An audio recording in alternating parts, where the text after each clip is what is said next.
This video introduces the new running power data screen on the Venu 3 series. Now, you can easily monitor the intensity of your runs by viewing your running power directly on the watch.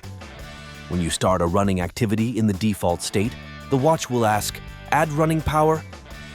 Clicking OK will immediately display the running power data screen for all running activities.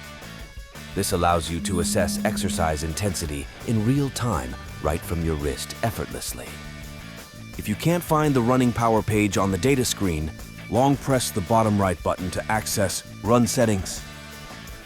Scroll down to Running Power, where you can choose to enable or disable according to your preference. That's it. If you want a more in-depth understanding of the running power feature, please check out the detailed tutorial video.